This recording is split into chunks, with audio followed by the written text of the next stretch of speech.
On the eve of PlayStation 5's 3-year anniversary, headlined by Miles Morales no less, Insomniac Games has returned with a new Spider-Man adventure. Built for the PlayStation 5, Marvel's Spider-Man 2 expands on Insomniac's in-house technology, delivering a game with a larger scope and a brand new spider plot. The title in this case couldn't be more apt, with players switching between the two Spider-Men seamlessly over the course of the story as you explore a greatly expanded environment. In DF tradition then, I wanted to break down this game's new visual and gameplay features, highlighting the positives and the negatives along the way. At first glance, it may feel familiar, but trust me, there's a lot here to unpack. So grab your web shooters and let's get swinging.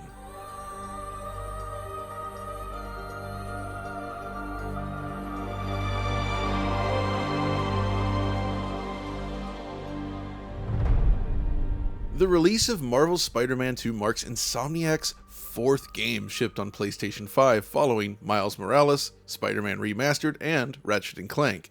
It's a level of production efficiency that continues to impress, and Spider-Man 2 is perhaps the largest production of the four, expanding the size and scope of its world while doubling down on granular detail.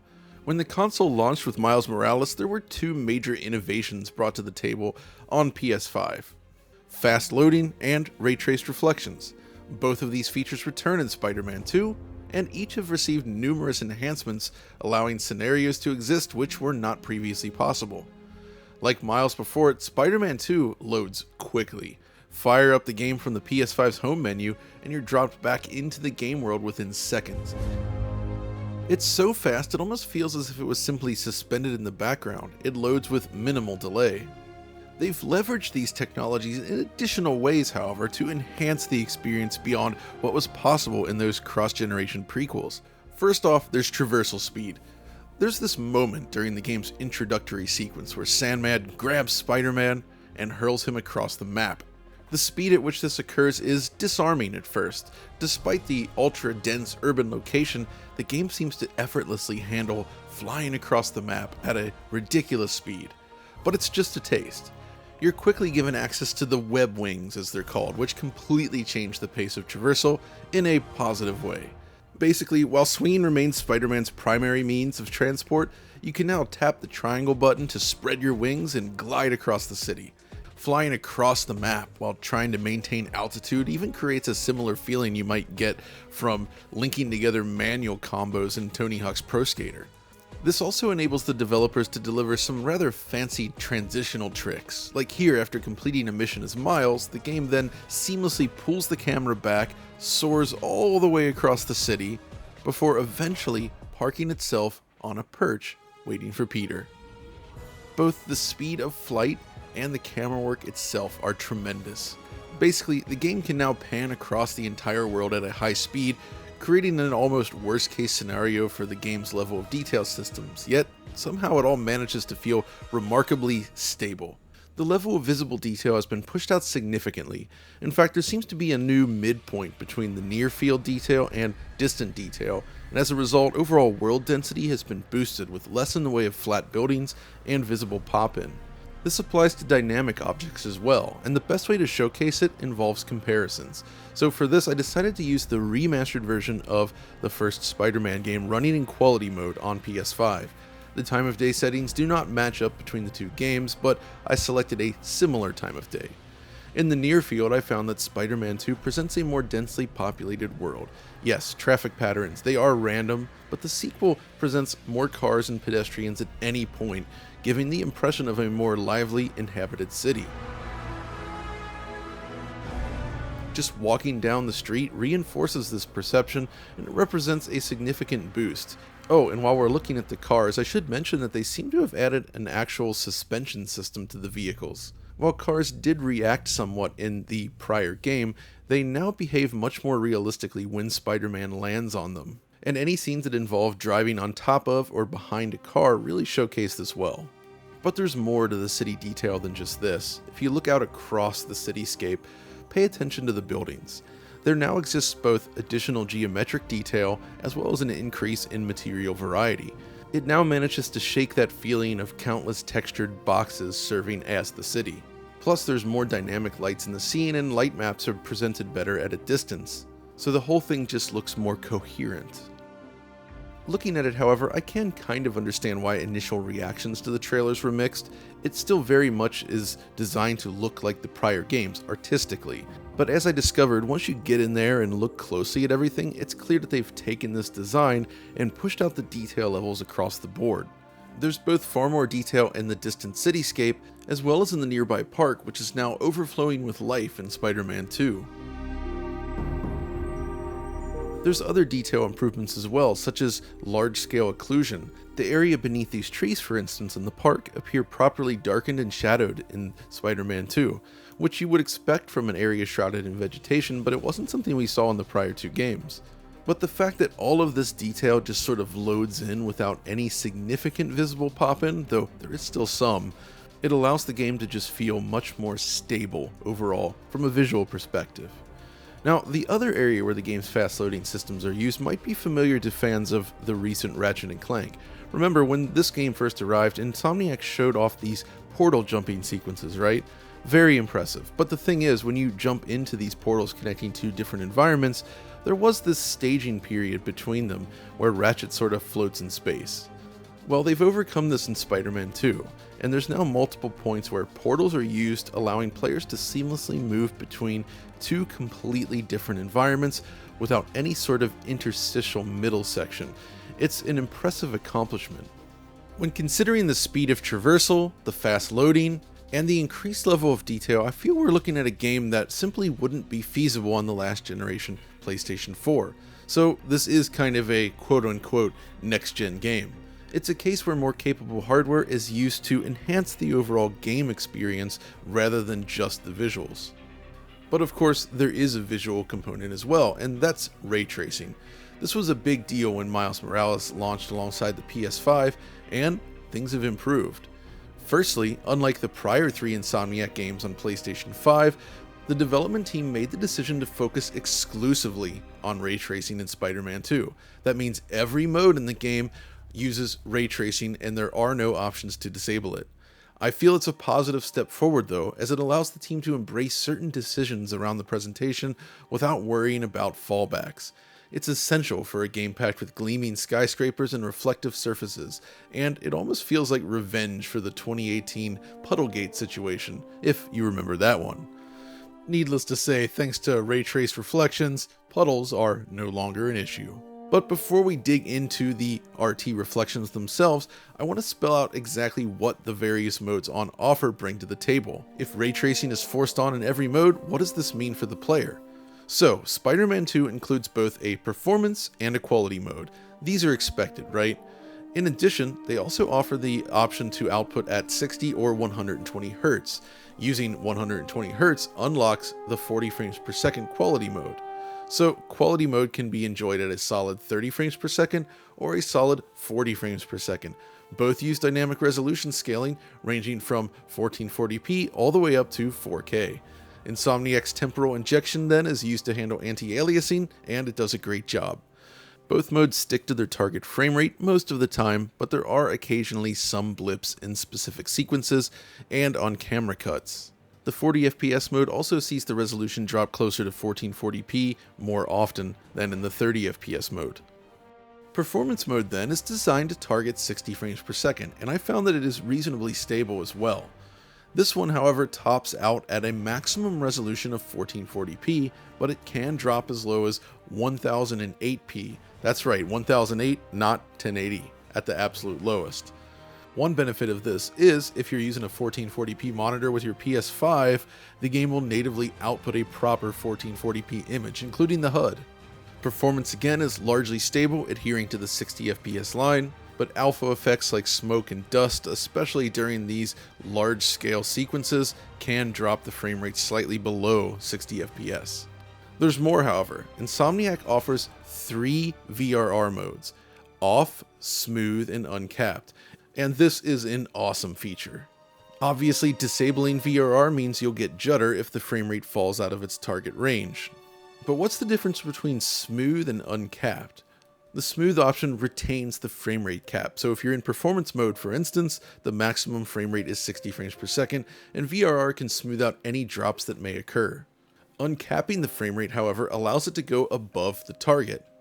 which in the case of performance mode averages out to around 65 to 80 frames per second, but it can go even higher. Removing the cap in quality mode then allows it to go above 40 frames per second, where it sort of averages between 40 and 60. When using the uncapped performance mode though, the game's resolution can now drop to a minimum of 936p as an absolute worst case scenario, but other modes will not drop to this point. The options menu here is so good that we want to produce an actual dedicated video on this topic, so we'll have more of this around launch. But for day one players, the key here is that Spider-Man 2 offers a wide range of choices when it comes to image quality versus performance. For my money, I'd have to go with the 40 frames per second mode, as I feel it strikes a perfect middle ground between the two.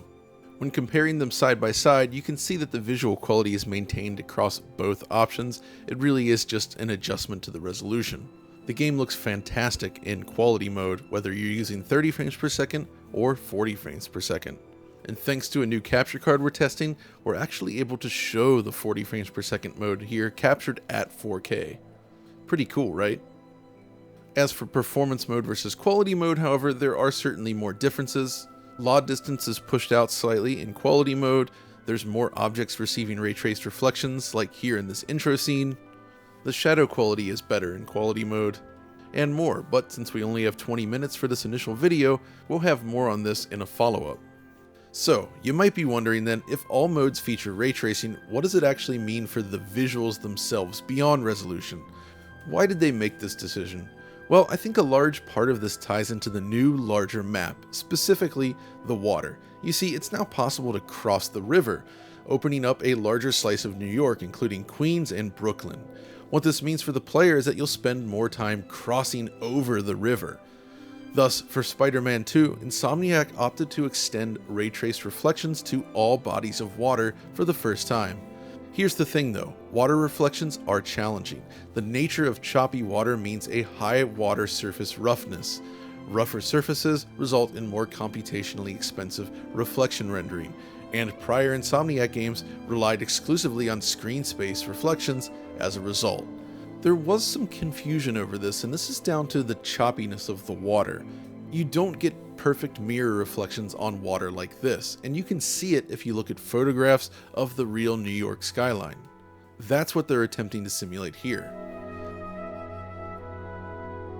Now if we compare it to Spider-Man Remastered, the benefit becomes rather obvious. Distant environments receive more precise and realistic reflections in Spider-Man 2.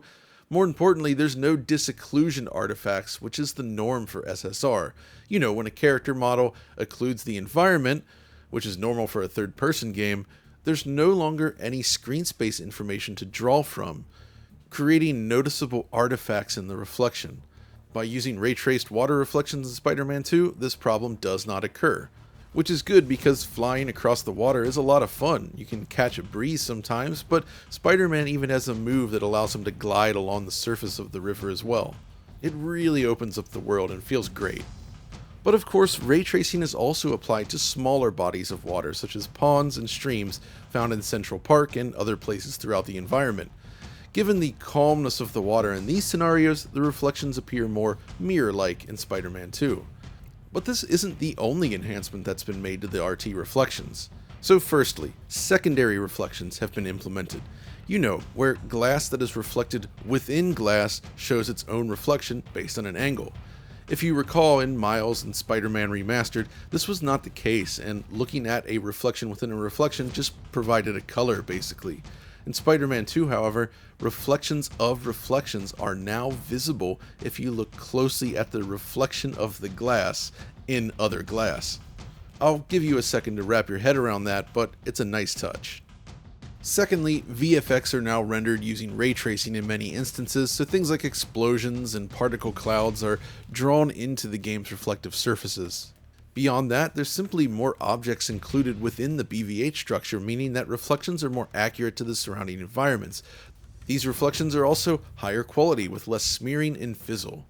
For my money, it's the best example of ray-traced reflections you'll find in an open-world console game as of 2023. Nothing else comes close. But if you look beyond the reflection itself, you'll discover another major improvement: interior spaces.